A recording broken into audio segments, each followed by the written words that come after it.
KSRTC record collection ഇന്നലെ മാത്രം 10,19,00,000 രൂപ കളക്ഷൻ കിട്ടി. ആദ്യമായിട്ടാണ് ഒരു KSRTCയുടെ പ്രതിദിന കളക്ഷൻ 10 കോടി കടക്കുന്നത്. ഉമേഷ് ബാലകൃഷ്ണൻ കളക്ഷൻ്റെ ഡീറ്റെയിൽസുമായി ചേരുന്നു. പറയൂ ഉമേഷ്, ഗുഡ് മോർണിംഗ്.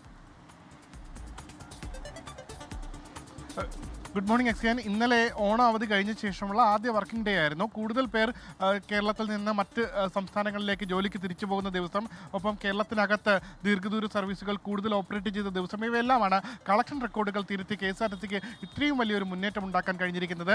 10,19,00,000 രൂപയാണ് ഇന്നലെ ഒരു ദിവസത്തെ മാത്രം കളക്ഷൻ. ഇത് KSRTC ചരിത്രത്തിൽ തന്നെ ഏറ്റവും വലിയ കളക്ഷനാണ്. അതുമാത്രമല്ല, ആദ്യമായിട്ടാണ് 10 കോടി രൂപ ഒരു ദിവസത്തെ കളക്ഷൻ അത് മറികടക്കുന്നത്. ഇതിനു മുൻപ് ഏറ്റവും ഉയർന്ന കളക്ഷൻ ഉണ്ടായിരുന്നത് കഴിഞ്ഞ ശബരിമല സീസണിലുണ്ടായ 9,41,00,000 രൂപയാണ്. കഴിഞ്ഞ ഓണ സീസണിൽ സമാനമായി ആദ്യമായി വരുന്ന ഈ അവധി ദിവസം കഴിഞ്ഞ് വരുന്ന ആദ്യ വർക്കിംഗ് ഡേയിൽ ഉണ്ടായിരുന്ന 8 കോടി ഏകദേശം 50,00,000 രൂപ മാത്രമാണ്. അവിടെ നിന്നാണ് ഇത്ര വലിയൊരു കുതിച്ചുചാട്ടം. ഏകദേശം 1.5 ലക്ഷം കോടിക്ക് മുകളിൽ 1.5 കോടി രൂപയ്ക്ക് മുകളിൽ ഒരു ദിവസത്തെ കളക്ഷൻ കുതിച്ചു ചാടിയിരിക്കുന്നു. എന്തായാലും KSRTC ജീവനക്കാരുടെ ഇടപെടൽ അതിൽ പ്രധാനമാണ്. KSRTC ജീവനക്കാർ ഈ ദിവസത്തേക്ക് വേണ്ടി മാത്രം ഒരു കളക്ഷൻ ചലഞ്ച് എന്ന രീതിയിൽ മുന്നോട്ട് വെച്ചിരുന്നു. അതുപ്രകാരം വഴിയിൽ സാധാരണ KSRTC ജീവനക്കാർ ബസ് സ്റ്റോപ്പിൽ പോലും വാഹനം നിർത്തില്ല എന്നുള്ള പരാതിയെല്ലാം ഉണ്ടായിരുന്നു. പക്ഷേ ഇത്തവണ അങ്ങനെ ആയിരുന്നില്ല.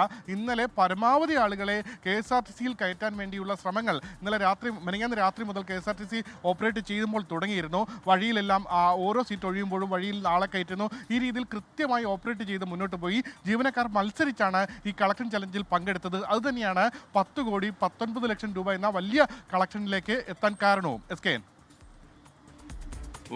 ഓക്കെ, ഉമേഷ് ബാലകൃഷ്ണനാണ് വിവരങ്ങൾ നൽകിയത്. ലോകത്തെവിടെയായാലും ഏത് സമയത്തും 24 വാർത്തകളും ഓഗ്മെന്റഡ് റിയാലിറ്റി പാക്കേജുകളും എക്സ്പ്ലെയിനറുകളും വിശദമായി കാണാൻ ഞങ്ങളുടെ യൂട്യൂബ് ചാനൽ നിങ്ങൾക്ക് സബ്സ്ക്രൈബ് ചെയ്യാം.